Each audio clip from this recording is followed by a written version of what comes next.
बोले शंकर भगवान की जय। श्री परमात्मने नमः। गुरु ब्रह्मा गुरु विष्णु गुरुदेवो महेश्वर, गुरु साक्षात् परब्रह्म तस्मै श्री गुरुवे नमः। कर्पूरगौरं करुणावतारं संसार सारं भुजगेन्द्रहारं सदा वसन्तं हृदयारविन्दे भवं भवानी सहितं नमामि, भवं भवानी सहितं नमामि। हरे कृष्णा कृष्णा कृष्णा हरे हरे, हरे राम राम राम हरे हरे। श्री शिव महापुराण की पवित्र और अमृतमयी निर्मल गंगा के प्रवाह के समान अविरल धारा में ये पवित्र कथा श्रावण मास के पवित्र मास में आप और हम सब लोग इस कथा को विभिन्न प्रकार से इसको श्रवण कर रहे हैं। जैसे भगवान शंकर हर जगह व्याप्त है, उसी प्रकार से ये प्रभु की कथा प्रभु की तरह ही हर जगह व्याप्त है। हर कण में, हर रूप में और हर प्रकार के भाव अभाव रूप में। जिस प्रकार से वायु हर जगह व्याप्त है, ठीक उसी प्रकार से ये शिव महापुराण की कथा भी चराचर जीव आत्मा के अंदर में शिक्षा प्रदायिनी हर जगह व्याप्त है। नाना प्रकार के संत, नाना प्रकार के विद्वान लोग और नाना प्रकार रूप से इस कथा को कहने और सुनने वाले लोग हैं। वस्तुत रूप में इस कथा को चाहे किसी भी प्रकार से कहा जाए, सुना जाए, लेकिन मध्य में भगवान शंकर ही हैं। जैसा कि आप लोगों ने कल की कथा में सुना, विंध्येश्वरी संगीता के प्रमुख अध्यायों को कल आप लोगों ने श्रवण किया, जिसमें ब्रह्मा जी का मोह भंग हुआ था। ब्रह्मा जी ये सोचने लगे थे कि उनसे श्रेष्ठ और कोई नहीं है, और भगवान शंकर की कृपा से उन्हें पता लग गया था कि पृथ्वी पे अगर कोई भी शक्ति पूर्ण सत्य है, वो तो है परमपिता की। वो ब्रह्मा जी को पता लग गया था। तो सूत जी ने वेद व्यास जी से पूछा कि प्रभु, जब ब्रह्मा जी ने अपना एक मुख को गवा लिया, तो उसके बाद उन्होंने उस मुख को गवा लेने के बाद में क्या सीख ली? जब जीवन में कोई नुकसान हो जाए तो उस नुकसान से घबराना नहीं, क्योंकि नुकसान और दुख किसी चीज़ को समझाने के लिए और बताने के लिए ही आते हैं। जीवन में कई चीज़ों को सिखाने के लिए भी ये चीज़ें आती हैं। और समझदार व्यक्ति वो होता है कि जो वक्त रहते इन चीज़ों को समझ जाए। तो ब्रह्मा जी ने समझा कि वाकई वो जो सोच रहे थे उससे परे है परमात्मा। मान के चलो, कोई एक गिलास में पानी भर ले और कहे कि पानी का यही रूप और यही आकार है, तो ये कहने और सुनने और समझने का विकार है, क्योंकि पानी का कोई रूप और कोई आकार नहीं है, निराकार है। उसी प्रकार से परमात्मा का कोई रूप नहीं है, कोई आकार नहीं है, वो निराकार है, बशर्ते कोई उनको किसी रूप में देख ले। जैसा कि आप लोगों ने सुना कि कल भगवान शंकर शिवलिंग के रूप में प्रकट हुए, ये आप लोगों ने कथा में सुना। अब वेद व्यास जी कहते हैं कि हे सूत जी, जब ब्रह्मा जी का 5वां मुख कट गया तो उन्हें अकल आई कि झूठ बोल के अपने कर्मों से पीछे भागकर जीव कहीं नहीं जा सकता। मैं कई बार कहता हूँ, कई लोग कुछ उपायों के पीछे भाग रहे होते हैं, ये उपाय कर लें, वो उपाय कर लें, और उस उपायों को करने के पीछे वो अपने किए गए कर्मों से बचना चाह रहे होते हैं, और वो ये सोचते हैं कि ये उपाय कर लेंगे तो इससे बच जाएंगे, ये उपाय कर लेंगे तो इससे शायद कुछ राहत मिल जाएगी।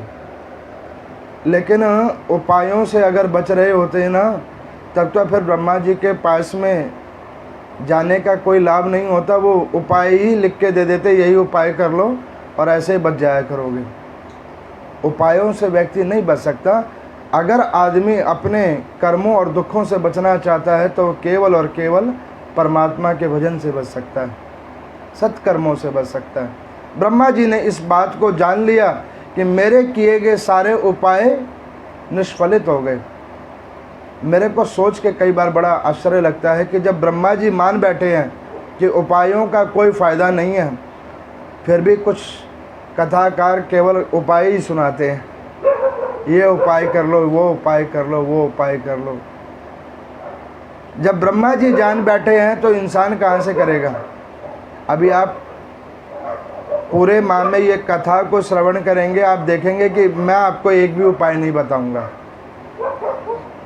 क्यों? क्योंकि पुराण के अंदर में कोई उपाय ही नहीं है, तो मैं क्या बताऊं आपको।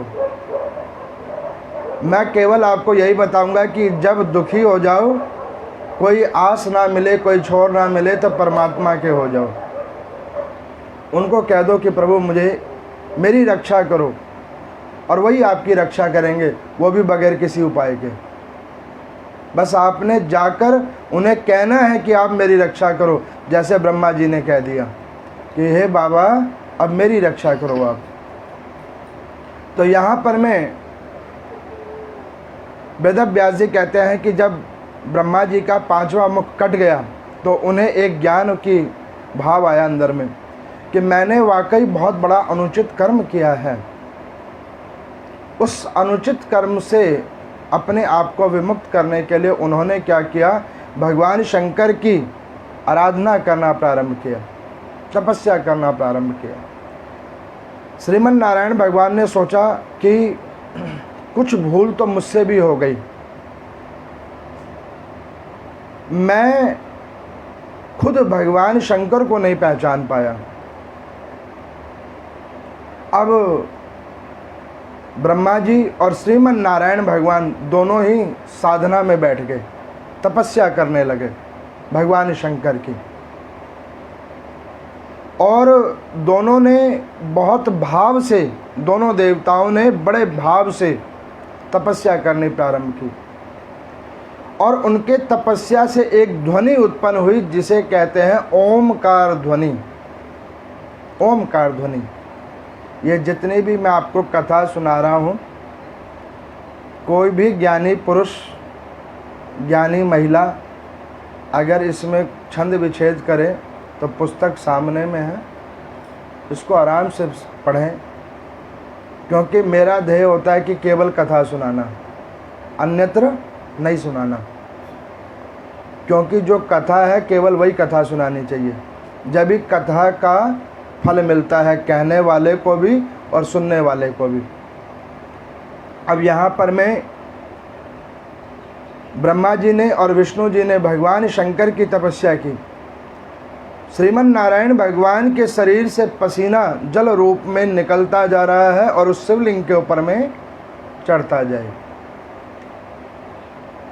भगवान शंकर ब्रह्मा जी और विष्णु जी की तपस्या से प्रसन्न हुए और पुनः एक बार फिर शिवलिंग से प्रकट हुए। इसीलिए हमारे सनातन धर्म में शिवलिंग की पूजा की महिमा है। अच्छा, कई लोग कहते हैं कि शिवलिंग की पूजा कन्याओं को नहीं करनी चाहिए, महिलाओं को नहीं करनी चाहिए, या इसकी ये महिमा है या ये इसलिए है। अरे भाई, शिवलिंग की पूजा कोई भी कर सकता है, बाल वृद्ध से लेकर जीवित और मृतक भी। आप कहोगे मृतक कैसे? आप देखो, भगवान शंकर एक ऐसे देवता हैं मंदिर में तो है ही, मरघट में भी होते हैं। आप जाओगे ना किसी मरघट में तो वहाँ पे भगवान शंकर की आपको मिल जाएगी। इसका क्या मतलब है कि भगवान जीवित के ऊपर में तो कृपा कर ही रहे हैं और जो मृतक हो गया है उसके लिए भी रास्ता खोल दे रहे हैं। कोई बात नहीं। अब यहाँ पर में ब्रह्मा जी ने और विष्णु जी ने जब खूब तपस्या की तो भगवान शंकर पुनः उस शिवलिंग से, ज्योति पुंज से, उस लिंग बैर के अंदर से पुनः प्रकट हुए। जब भगवान शंकर पुनः प्रकट हुए तो भगवान ने सबसे पहले विष्णु भगवान जी की ओर देखा। क्यों विष्णु भगवान जी की ओर देखा? क्योंकि उनकी तपस्या से जो एक उनके शरीर से जल की धारा बह रही थी, उससे भगवान शंकर को शीतलता प्रदान हो रही थी। यहाँ पर सूर्य भगवान कहते हैं कि जीवन में जो व्यक्ति निर्मल नहीं हो पाया उसके जीवन में कुछ भी नहीं हो पाया। धन कोई भी अपने कर्मानुसार ज़्यादा और कम प्राप्त कर सकता है, लेकिन निर्मल वही हो सकता है जो सच्चा साधक हो, जो भगवान में पूर्ण आस्था रखता हो, वही निर्मल हो सकता है। अब यहाँ पर मैं भगवान शंकर ने नारायण भगवान की ओर देखा और नारायण भगवान ने क्या किया, 108 कमल पुष्पों की फूल से भगवान शंकर की पूजा की थी, जिसमें जब भगवान श्रीमन नारायण को 107 कमल पुष्प तो मिल गए, लेकिन जब 8वां नहीं मिला तो उन्होंने अपने दाहिने नेत्र को निकालकर भगवान शंकर की ओर में चढ़ा दिया। जैसे उन्होंने भगवान शंकर के ऊपर में अपने दाहिने नेत्र को चढ़ाया तो भगवान शंकर उसी समय प्रकट होकर इतने प्रसन्न हुए कि उन्होंने वो श्रीमन नारायण भगवान के नेत्र को तो अपने माथे पे लगा लिया और भगवान श्रीमन नारायण को सहस्त्र नेत्र प्रदान किए। सहस्त्र नेत्र। और भगवान श्रीमन नारायण का एक नाम कमल नयन भी रख दिया गया। ये कथा कहती है। अब भगवान शंकर उससे उन कृत्यों से इतने प्रसन्न हुए तो उन्होंने श्रीमन नारायण भगवान को एक सुदर्शन चक्र दिया। अपने शरीर से तेज को निकालकर एक चक्र बनाया और श्रीमन नारायण भगवान को सुदर्शन चक्र दिया कि सृजन के कार्य में ये आपका सहायक होगा। अब ब्रह्मा जी ने सोचा कि पूजा तो मैंने भी की है। कई बार एक ही घर में 4 व्यक्ति एक ही जगह पर भगवान की पूजा करता है। एक ही पूजा, मान के चलो रुद्राभिषेक हो रहा है, सब बैठ के भगवान शंकर की पूजा कर रहे हैं। अब उसमें किसी की पुकार सुन ली जाए और बाकियों की ना सुनी जाए तो बाकी अगर ये सोचें कि भगवान ने हमारे को छोड़ दिया, बस एक व्यक्ति को दे दिया, ऐसा नहीं है। भगवान की पूजा, भगवान के प्रति सेवा समर्पण सबके लिए कल्याणकारी है, बशर्ते हमारे कर्म कैसे हैं उस अनुरूप हमें फल मिलता है। अब यहाँ पर मैं भगवान शंकर ने नारायण भगवान को प्रसन्न होकर कमल नयन का वरदान दिया, कमल नयन, और सुदर्शन चक्र उन्हें दे दिया। अब यहाँ पर मैं ब्रह्मा जी ने देखा कि प्रभु ने नारायण भगवान से इतने प्रसन्न होकर उनको सुदर्शन चक्र भी प्राप्त करवा दिया और उनका नामकरण भी एक कर दिया कमल नयन, तो मैं क्यों पीछे रह जाऊं। देखो, प्रतिस्पर्धा इन चीज़ों में होनी चाहिए कि वो साधक मुझसे अच्छा भजन कैसे कर रहा है। आप अपने अंदर में सेवा भाव, समर्पण भाव को जागृत करो। कंपटीशन करना है तो इस चीज़ का कंपटीशन करो। लेकिन हम लोग कौन सा कंपटीशन करते हैं कि अगर मैंने माता पार्वती के कपड़ों में जोत लगाई है तो मैं शंकर भगवान के कपड़ों में लगाऊंगी। अगर मैंने काली माता का मुंह पे लाल सिंदूर तरीके से लगाया तो मैं भोलेनाथ के लगाऊंगी ताकि वो एक बार में समझ ही जाए। तब भगवान फिर क्या करते हैं कि दोनों को विशिष्ट आशीर्वाद देते हैं। आपको पता है विशिष्ट आशीर्वाद किसे कहते हैं? विशिष्ट आशीर्वाद वो होता है, जैसे मान के चलो एक बच्चा अपने माता पिता के पास जाए, अब वो बार बार उन्हें दुखी करे, ये दिला दो, वो कर दो, वो कर दो। तब जो माता या पिता होते हैं फिर वो खींच के एक थप्पड़ भी देते हैं कि अरे भाई बहुत दुखी कर दिया इसने। अब दिलाएं ना दिलाएं वो बाद की बात है, लेकिन थप्पड़ उसी वक्त मिल जाता है। उसे कहते हैं विशिष्ट आशीर्वाद। तो परमात्मा फिर ऐसे विशिष्ट आशीर्वाद भी दे दिया करते हैं। अब ब्रह्मा जी ने क्या किया कि जब देखा नारायण भगवान के ऊपर में भगवान शंकर की इतनी अति कृपा हो गई, तो उन्होंने क्या किया, भगवान शंकर के पास गए और उन्होंने हाथ जोड़कर निवेदन किया कि प्रभु, मैं समझ चुका हूँ कि इस पापी शरीर से अब कुछ हो नहीं सकता, मैं आपको कुछ दे नहीं सकता, लेकिन हाँ मैं एक प्रण करता हूँ कि आज के बाद अब मैं कभी हथियार नहीं उठाऊँगा। ब्रह्मा जी का आप देखेंगे नाना प्रकार के पुराण हैं, उनमें आप श्रवण करेंगे कि वो ब्रह्म अस्त्र दूसरों को दे सकते हैं लेकिन खुद नहीं चलाते। उन्होंने प्रण कर लिया कि ना मैं लड़ाई करूँगा और ना ही किसी प्रकार का अनहित कार्यों में मैं अब उनमें जाकर मैं विलुप्त होऊंगा।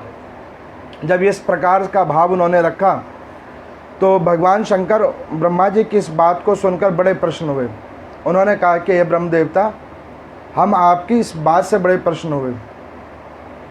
जब ये बात सुना ब्रह्मा जी ने कि प्रभु मेरी बात पे भी प्रसन्न हो गए हैं, तो उन्होंने कहा कि प्रभु मैं भी आपको कुछ चढ़ाना चाहता हूँ, अगर आप आज्ञा दें तो भगवान शंकर कहने लगे कि बताओ तुम क्या चढ़ाना चाहते हो। अब यहाँ पर मैं भगवान शंकर के लिए ब्रह्मा जी ने अपने शरीर से 2 बीज निकाले, अपने शरीर से 2 बीज निकाले। एक बीज से श्वेत चंदन उत्पन्न हुआ और दूसरे बीज से रक्त चंदन उत्पन्न हुआ। भगवान शंकर को सिंदूर नहीं चढ़ता, लेकिन लाल चंदन चढ़ जाता है। श्रीमन नारायण भगवान को लाल सिंदूर नहीं चढ़ता है, लेकिन लाल चंदन चढ़ जाता है।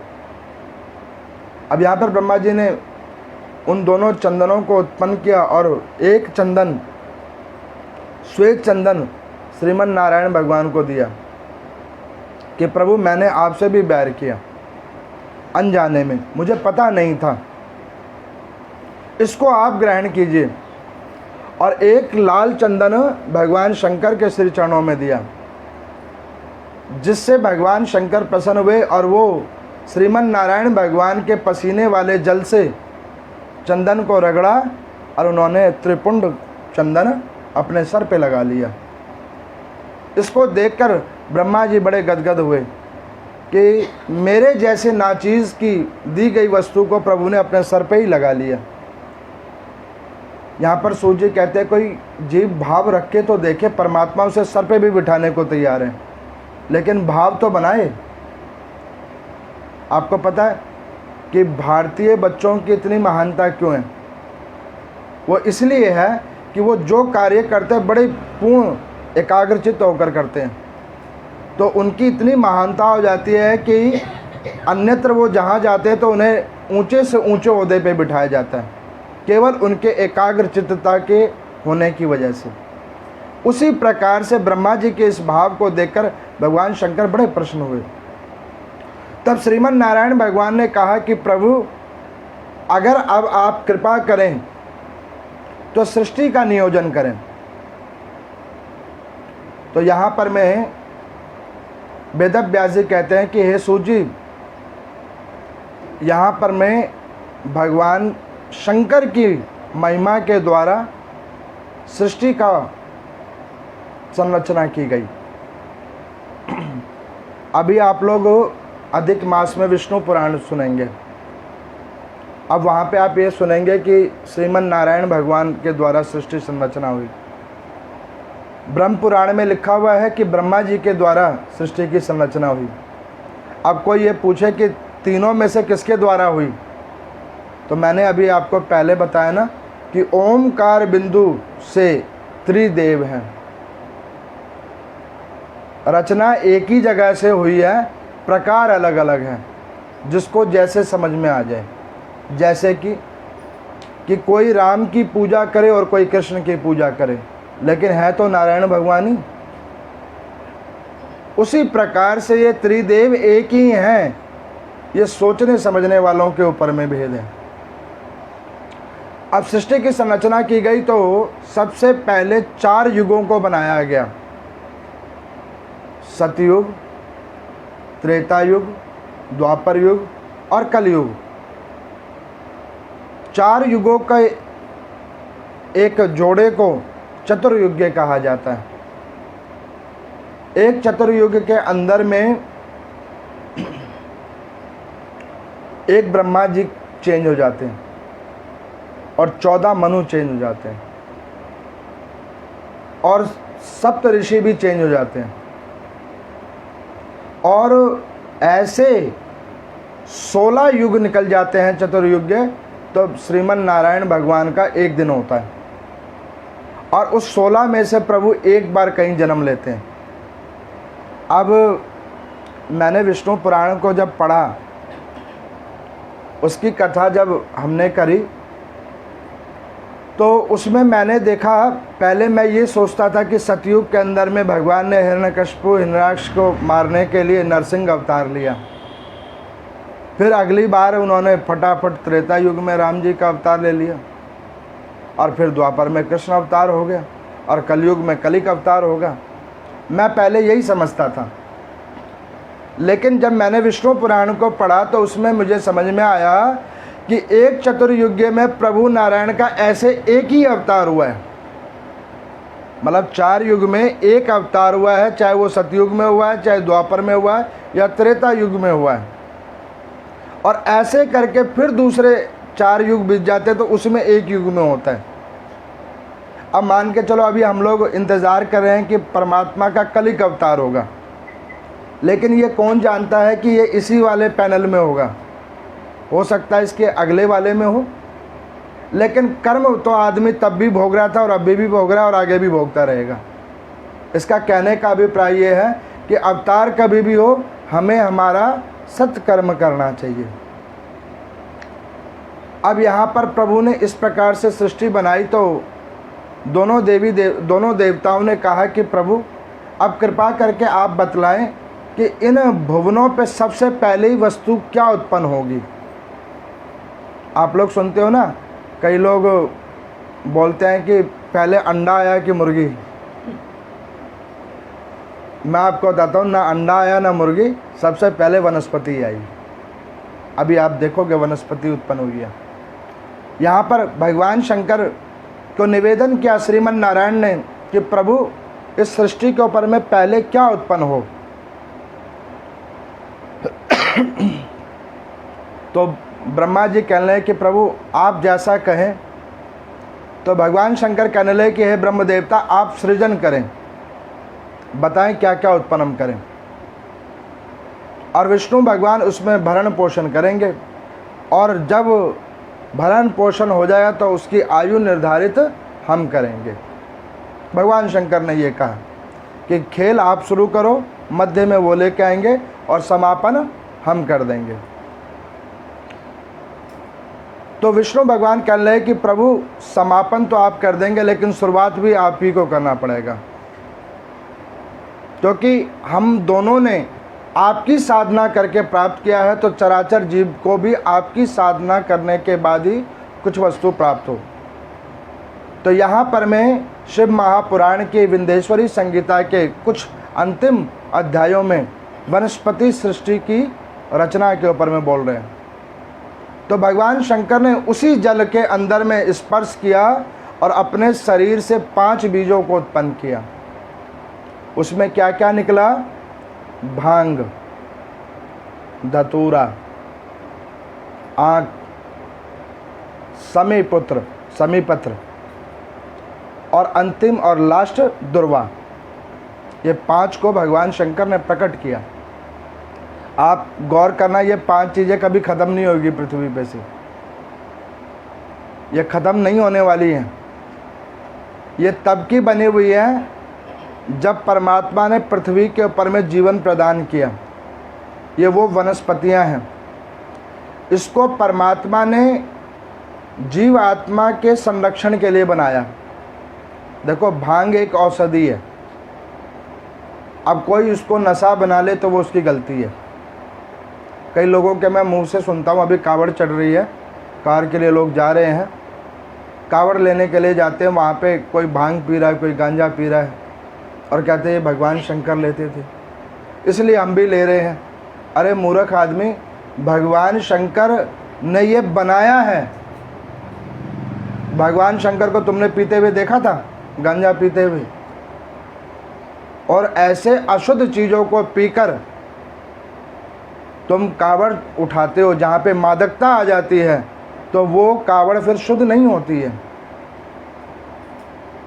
अब यहाँ पर मैं परमात्मा ने वो उन वनस्पतियों को उत्पन्न किया और उन वनस्पतियों के नाना प्रकार के रूप को उत्पन्न किया और उससे उन्होंने कहा कि आगे पृथ्वी पे जो भी कोई भगवान शंकर की इन वनस्पतियों के द्वारा पूजा करेगा, परमात्मा उससे बड़े प्रसन्न होंगे। भांग चढ़ाने की अपनी महिमा है। और हम लोग क्या करते हैं, जैसे भांग धतूरा लेते हैं, धतूरा जो है पार्वती जी को भी चढ़ा होता है, भांग भी पार्वती जी को चढ़ा होता है। जो जिसको कुछ को पता नहीं होता है, और जिनको पता होता है वो भी दूसरे को देख के कहते हैं नहीं वो ठीक कर रहा है तो वो भी चढ़ाओ। सब पे चढ़ा रहे होते हैं और इसीलिए पूजा का पूरा फल नहीं मिलता, क्योंकि पहले आपने भांग खिला दिया। अब उन्हें कुछ नहीं सुनाई दे रहा और कुछ दिखाई भी नहीं दे रहा, इसीलिए वो भी कहते हैं चढ़ाए जाओ और अपना काम किए जाओ। हमने ना कुछ देखा और ना कुछ सुना, क्योंकि आपने पहले ही भांग धतूर इतना दे दिया कि अब वो कहते हैं बस हो गया, अब कुछ नहीं करना। अब यहाँ पर भगवान शंकर को ये 5 वनस्पतियाँ चढ़ाने की महिमा है। अब यहाँ पर श्रीमन नारायण भगवान कहने लगे कि प्रभु, ये वनस्पति की सृष्टि तो आपने रचना कर दी, अब कृपा करके इस सृष्टि के ऊपर में और जीवात्माओं की उत्पत्ति कैसे हो उसके बारे में आप कहें। तो भगवान शंकर कहने लगे कि हे नारायण भगवान, आपके शरीर से जो जल निकला है, उस जल के अंदर से अब अणु उत्पन्न होंगे और उस अणु से सृष्टि बनेगी और उस अणु से नाना प्रकार के जीव उत्पन्न होंगे। आपको पता है कि ऐसे बहुत सारे जीव हैं जिसको अभी हम जानते ही नहीं हैं। कुछ भारत में है, कुछ कई देश में है, कोई कहीं पे है, कोई कहीं पे है। अच्छा, पृथ्वी के अलावा भी कई जगहों पे परमात्मा ने जन्म दे रखा है जीवात्माओं को। कई बार हम देखते हैं ना कि एलियंस आए थे, वो आए नहीं थे, वो हैं। ग्रंथ में नहीं लिखा हुआ है कि भाई एलियन हैं, लेकिन ग्रंथ में ये जरूर लिखा हुआ है कि पृथ्वी के अलावा ऐसे 11 भुवन और हैं जहाँ पर जीव आत्मा रह रहे हैं। कोई किसी रूप में रह रहा है, कोई किसी प्रकार में रह रहा है। और हम सब लोग इतने भाग्यशाली हैं कि सबसे उत्तम ग्रह में रह रहे हैं। जैसे मान के चलो दिल्ली शहर है, अब दिल्ली के अंदर में कोई निहाल विहार में भी तो रह सकता है और कोई पश्चिम बिहार में रह रहा है। भाई जिसके ऊपर विशिष्ट कृपा है वो पश्चिम बिहार में रह रहा है, और उससे भी ज़्यादा किसी के ऊपर विशिष्ट कृपा है तो वो जीके में रह रहे हैं। ये तो अपनी अपनी महिमा है ना। उसी प्रकार से प्रभु की इतनी कृपा है कि हम पृथ्वी लोक के ऊपर में रह रहे हैं और मानव शरीर मिला हुआ है। और उसके बाद अगर हम इसको नाना प्रकार के कर्मों से इसको व्यर्थ रूप में इसका निर्वाह करते जाएंगे तो परमात्मा को भी बड़ा दुख होगा कि मैंने दिया तो था इसको सत्कर्म करने के लिए, लेकिन इसने इस शरीर की मूल्यता नहीं समझी। अब यहाँ पर में अनुरूप से जल की सृष्टि उत्पन्न हुई। ब्रह्मा जी को छींक आई, उससे वायु की सृष्टि उत्पन्न हुई। जितने लोग पानी के अंदर रहते हैं उतने ही प्राणी हवा में भी घूमते हैं। आप देखो, वायरस होता है ना, वो हवा में घूमता है, वो जल में नहीं जाता है और ना थल पे घूमता है, वो पवन में घूमता है। उनके अंदर भी प्राण है, हमें पता नहीं है। फिर भगवान शंकर के हाथ से मैल निकला, उसके ऊपर में पृथ्वी पे वो गिरा, तो पृथ्वी पे चराचर जीव, चलने फिरने वाले लोग नज़र आने लगे, चाहे उसमें पशु पक्षी हैं। इस प्रकार से विंध्येश्वरी संहिता के अंदर में ये भगवान शंकर के द्वारा निर्माण किया हुआ सृष्टि है। सूत जी कहते हैं कि हे शौनक आदि ऋषियों, इस प्रकार से ब्रह्मा जी के और नारायण भगवान के निवेदन पर परमात्मा शिव ने सृष्टि की संरचना की। फिर आगे शौनक आदि ऋषियों ने पूछा कि प्रभु, भगवान शंकर की शिवलिंग की पूजा क्या नारायण भगवान और ब्रह्मा जी के द्वारा ही प्रारंभ हुई? तो उन्होंने कहा कि आगे इन दोनों देवताओं के द्वारा पूजने के बाद में भगवान शंकर के शरीर से अनंत अनंत शिवलिंग निकले। उसके नाना प्रकार के रूप हुए।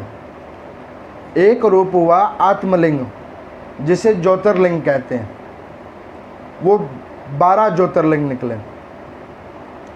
फिर उसके बाद भगवान शंकर के उन 12 ज्योतिर्लिंगों से कई उपलिंग निकले। जैसे किसी साधु ने, किसी साधक ने पूजा की तो परमात्मा ने उनके प्रश्नार्थ अलग अलग उपलिंगों को स्थापित किया। उसके बाद पार्थिव शिवलिंग उत्पन्न हुआ, मिट्टी के द्वारा बनाए गए। उसके बाद स्फटिक का शिवलिंग हुआ, पारे का शिवलिंग हुआ। और यहाँ पर शौनक आदि ऋषियों ने पूछा कि प्रभु, अगर किसी जीवात्मा को कोई भी शिवलिंग ना प्राप्त हो तो वो भगवान शंकर की किस प्रकार पूजा करे? तो उन्होंने कहा कि अगर जीवात्मा को इन सारे शिवलिंगों के बाद भी अगर कोई शिवलिंग ना मिले तो अपने सीधे हाथ के दाहिने अंगूठे को ऐसे करके और जल चढ़ा ले, तो उस अंगूठे के ऊपर में और ओम नमः शिवाय उस पंचाक्षरी मंत्र का आवाहन कर ले, तो उसे भी शिवलिंग की पूजा करने के बराबर फल मिलता है। ये जो मैं कथा कह रहा हूँ, विंध्येश्वरी संहिता की ये कथा है। अब जब इन त्रिदेवों ने भगवान शंकर के द्वारा प्रेरणा लेकर इस प्रकार से सृष्टि की उत्पत्ति कर दी, वनस्पतियों को, जल प्राणियों को, वायु प्राणियों को, थल प्राणियों को जब जीवन दे दिया, तो त्रिदेवों ने एक विचार किया कि एक पौधा और हमें उत्पन्न करना चाहिए जिसमें तीनों का भाग हो। तो तीनों देवों ने अपने शरीर से एक एक बीज को निकाला और उससे एक वृक्ष उत्पन्न हुआ जिसमें त्रिदल पत्र थे, जिसे बिल्व पत्र कहते हैं। बिल्व पत्र एक ऐसा पत्र है जो नारायण भगवान को भी चढ़ता है, ब्रह्मा जी को भी चढ़ता है और शंकर भगवान को भी चढ़ता है। इसीलिए उसमें 3 पत्ते हैं, ब्रह्मा, विष्णु, महेश। अब यहाँ पर मैं सूत जी कहने लगे कि प्रभु, इस बिल्व पत्र की क्या महिमा है, कृपा करके वो भी कहें। तो उन्होंने कहा कि देखो, ये बिल्व पत्र की बड़ी महिमा है। अब बिल्व पत्र की महिमा मैं बतलाता हूँ।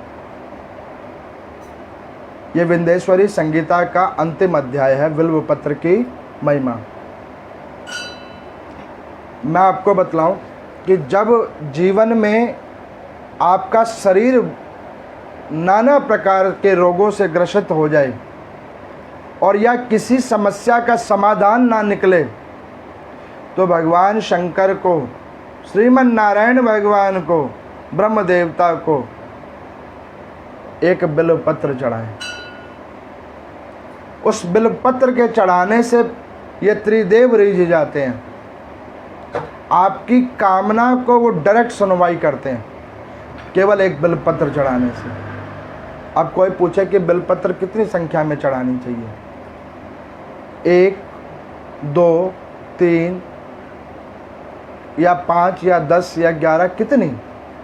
तो यहाँ पे शिव महापुराण कहता है कि त्रिदेवों ने इतनी कृपा की है कि पेड़ के अंदर से अगर आपको पत्र मिल जाए,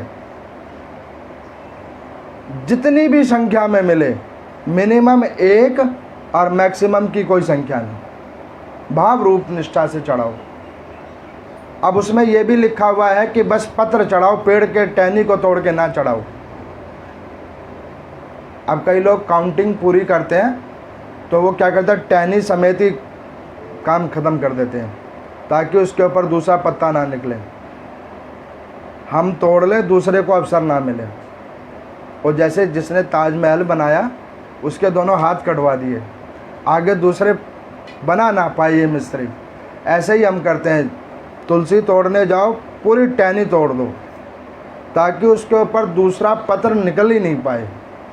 केले के पेड़ की पूजा करो, ऐसी पूजा करो कि वो पेड़ जो है वो सूख जाए। अब पीपल की इतनी पूजा करो कि जोत ऐसे लगाओ कि पूरे पेड़ के जड़ी में आग लग जाए। ऐसी पूजाओं पे भगवान जल्दी रीझ जाते हैं। ये मूर्ख वाले कार्य हम कब बंद करना शुरू करेंगे, मुझे तो ये समझ नहीं आता। अरे ये दिव्य वृक्ष है, इनकी पूजा के लिए आपको दिया गया है, ना कि इनको नष्ट करने के लिए। तो यहाँ पर सूर्य जी भगवान कहते हैं कि देखो बिल्व पत्र की महिमा आप सुनो। आप लोगों ने प्रथम दिन की कथा में सुना था कि वो देवराज नाम वाले ब्राह्मण जिन्होंने भगवान शंकर की आराधना करके अपने आप को मुक्त किया था, नाना प्रकार के कुसंगों के बाद में अपने आप को मुक्त किया था, तो उन्हीं देवराज नाम वाले ब्राह्मण की एक संतान उत्पन्न हुई थी। उस वैश्या के गर्भ से एक संतान उत्पन्न हुई थी। उस संतान के अंदर में एक दोष था, कान से सुनाई नहीं देता था और आँख से दिखाई नहीं देता था, बस वो बोल सकता था। कई बार कई लोग पूछते हैं कि ऐसे बच्चे कैसे होते हैं। ये एक तो उस बच्चे का कर्म है और दूसरा उसके माता पिता का भी कर्म है। इन बच्चों को कहते हैं वर्ण संकरी संतान। ये तब वो ऐसे बच्चे उत्पन्न होते हैं जब व्यक्ति के अपने किए गए पाप कर्म बहुत चरम सीमा पे पहुंच जाते हैं। अब यहाँ पर उन देवराज जी ने तो उस वैश्या का त्याग कर दिया, भगवान का भजन करने लगे, अपनी मुक्ति का उपाय ढूंढने लगे। उस वैश्या ने क्या किया, उस बच्चे को उठाया जाकर एक नदी के अंदर में फेंक दिया। अब नदी के अंदर में फेंक दिया तो उस नर्मदा नदी के किनारे एक महात्मा बैठे हुए थे। उस महात्मा का पवित्र नाम था गौतम मुनि। वो वहाँ पर बैठकर पूजा कर रहे थे, भगवान शंकर की आराधना कर रहे थे। उस नदी के अंदर में बहते हुए एक बच्चे को उन्होंने देखा जो सिर्फ रो रहा था, सुनाई तो देता नहीं था और दिखाई भी नहीं देता था, सिर्फ रो रहा था। आप देखो परमात्मा की कितनी कृपा है उस बच्चे के ऊपर में कि पानी के अंदर में फेंक दिया गया और चीज़ें बंद थी, इसीलिए वो बच गया, क्योंकि पानी अंदर जा नहीं पाया। बस एक मुंह खुला था जिससे वो रो के किसी को समझा दे कि मैं अंदर में हूँ। अब उन गौतम मुनि ने देखा, उस बहते हुए बच्चे को उठाया। अब बहते हुए बच्चे को जब उठाया तो बड़े तेजस्वी वो संत थे। उन्होंने देखा कि ये बच्चा उस देवराज नाम वाले ब्राह्मण और वैश्या के द्वारा उत्पन्न बच्चा है। उन्होंने उस बच्चे को उठा लिया और उस बच्चे को जब उन्होंने उठा लिया तो वो जान गए अपने ज्ञान दृष्टि से कि ये बच्चा सुन नहीं सकता और देख नहीं सकता। त्रिकालदर्शी थे गौतम मुनि। उन्होंने क्या किया, उस नर्मदा नदी के जल के अंदर में गिरे हुए उस बच्चे को उठाकर भगवान शंकर की गोद में जाकर रख दिया। गौतम मुनि के आश्रम में एक छोटा सा भगवान शंकर का मंदिर था, जहाँ पर वो गौतम मुनि पार्थिव शिवलिंगों से भगवान शंकर की पूजा करते थे। मिट्टी के शिवलिंग बनाए और उससे भगवान शंकर की पूजा करें। अब उन्होंने उस बच्चे को उठाया और वही भगवान शंकर की गोद में रख दिया कि ये प्रभु आपका दिया हुआ संसार की एक सृष्टि का एक वस्तु है, एक अण है और ये आपको ही समर्पित है। अब उस गौतम मुनि जी ने उस बच्चे का लालन पोषण करना शुरू किया। बच्चा बड़ा हुआ, देख सकता नहीं है, सुन सकता नहीं है, बस बोले। तरंग विद्या से, आपको पता है सनातन धर्म के अंदर में कई प्रकार की चिकित्सा है और सबसे पहली चिकित्सा है हीलिंग, तरंग के माध्यम से। और उसके सृजनकर्ता कौन है, तो गौतम मुनि। अब वो हीलिंग के माध्यम से, तरंग के प्रभाव से उस बच्चे के अंदर में ज्ञान को उन्होंने डाला। धीरे धीरे उस बच्चे को ज्ञान होने लगा तो वो बच्चा सिर्फ एक ही बात बोलता था, ओम नमः शिवाय, ओम नमः शिवाय। तो उन गौतम मुनि ने उस बच्चे का नाम रखा मंगलनाथ। बच्चे का नाम रखा मंगलनाथ। और मंगलनाथ नाम रखकर उस बच्चे के द्वारा रोज दैनिक पार्थिव शिवलिंग की पूजा करवावें और उसके ऊपर में नाना प्रकार से बिल्व पत्र चढ़वावें। और जब वो बिल्व पत्र से भगवान शंकर की पूजा हो जाए तो जब उस पार्थिव शिवलिंग को विसर्जन करने जाएं तो वो बिल्व पत्र उस बच्चे के आँखों, कानों और शरीर पे वो गौतम मुनि लगाएं। उसके बाद उसको विसर्जन करें। ऐसे करते करते उन गौतम मुनि को 21 साल हो गए। वो बच्चा 21-22 साल का हो गया। एक दिन देव योग से भगवान शंकर की ऐसे ही उस बच्चे को पूजा करने के लिए गौतम मुनि ने बिठाया। आज उस बच्चे ने जब भगवान शंकर की पूजा करनी प्रारंभ की है तो पूजा करते करते 3 दलों के उस पत्र के अलावा आज उसे 5 दल का पत्र भी मिला है। उस 5 दल के पत्र को देखकर गौतम मुनि बड़े प्रसन्न हुए। उन्होंने उसको अभिमंत्रित किया और उस बच्चे को कहा कि बेटा इसको खा लो। उस अभिमंत्रित ओम नमः शिवाय के द्वारा वो अभिमंत्रित बिल्व पत्र को उस बहरे और अंधे बच्चे ने खा लिया। जैसे जैसे उस पत्र का रस उस बच्चे के कंठ के द्वारा उसके शरीर के अंदर प्रविष्ट होने लगा तो उसके सबसे पहले नेत्र खुली और नेत्र के आगे भगवान शंकर घूमने लगे। अब वो बच्चा कहे कि मैं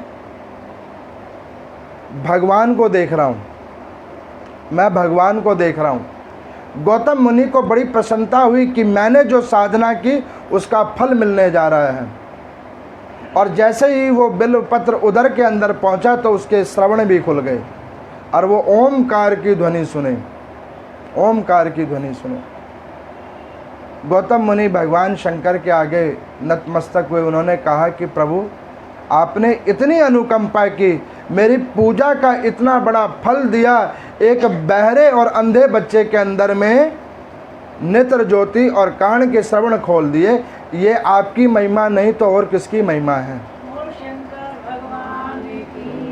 अब उस बच्चे के अंदर में नेत्र की ज्योति और श्रवण खुला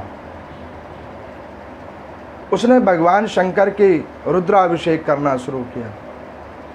शरीर के जितने भी रोग दोष कष्ट थे वो धीरे धीरे कटित हुए। अमित तेजस्वी वो संत बने और सर्वेश्वर महादेव के मंदिर के प्रमुख वो महंत बने, जिन्होंने भगवान शंकर की आराधना करके अंतिम समय में शिव पद को प्राप्त किया। ये विंध्येश्वरी संगीता की कथा है, जिसको मैंने लिंग पुराण में भी पढ़ा था। तो ये बिल्व पत्र की महिमा है। अब मैं आपको बतलाऊं बिल्व पत्र को कैसे चढ़ाना चाहिए। मंडे को बिल्व पत्र, सोमवार को बिल्व पत्र नहीं तोड़ना चाहिए, क्योंकि उस दिन उसकी पूजा होती है। अन्यत्र किसी भी दिन आप तोड़ें और भाव निष्ठा से भगवान को चढ़ाएं। अब मान के चलें कि बिल्व पत्र उपलब्ध ना हो। वैसे तो GA14 में बहुत सारे वृक्ष हैं, लेकिन मैंने अभी आपको बताया ना कि ऐसे भगवान की पूजा करो कि दूसरे ना कोई कर पाए। टहनी ही साफ कर दो। तो अब ऐसे जो टहनी साफ करके जो भगवान की पूजा करते हैं, उनको भी भगवान देते हैं आशीर्वाद अलग तरीके से। लेकिन अब जिनको ना उपलब्ध हो तो वो क्या करें कि भगवान के ऊपर जो चढ़ा हुआ बेलपत्र है उसको उतार के, जो उतर जाता है उसको जल से धोए और पुनः चढ़ा दें, तो उसको उसके बराबर पुनः फल मिलेगा। अच्छा, ये त्रिदेवों ने ये एक एग्रीमेंट में साइन किया था कि भाई अगर ये पत्र कम हो जाए तो इसको ऐसे प्रयोग हो जाए ताकि पेड़ बचा रहे। आपको पता तुलसी पत्र का भी यही नियम है। तुलसी के पत्ते का ना बेल पत्र बासी होता है, ना तुलसी पत्र बासी होता है। ये कभी बासी नहीं होते हैं। वो इसलिए प्रभु ने इसको बासी नहीं करते हैं कि भाई उसके पेड़ को बचे रहने दो, बहु बार प्रयोग करो। तो इस प्रकार से ये विंध्येश्वरी संगीता की मैंने आपको लगभग 3 दिन के अंदर में प्रमुख सारी कथाएं सुनाई हैं। और उसमें इन संगीता का सार तत्व तो ये है कि भगवान शंकर की महिमा क्या है, दूसरा भगवान शिवलिंग से कैसे प्रकट हुए, तीसरा भगवान की पूजा कैसे हो, केवल 1 लोटे जल चढ़ा के भी पूजा हो, उसके बाद शिवलिंग कितने प्रकार के होती हैं, वनस्पति सृष्टि और सृष्टि का निरूपण कैसे हो, और उसके बाद में अंतिम और लास्ट बिल्व पत्र से भगवान की पूजा की क्या महिमा हो। ये मैंने आपको विंध्येश्वरी संगीता में सुनाया। इस शिव महापुराण में लिखा हुआ है कि जो भी कोई भक्ति और भाव से इस विंध्येश्वरी संगीता को श्रवण करता है और इसका अनुसरण करता है, तो भगवान शंकर की कृपा से उसके जीवन के अभिष्ट से अभिष्ट भी पाप कर्म केवल इसको श्रवण करने मात्र से कटित हो जाता है। बोले शंकर भगवान की जय।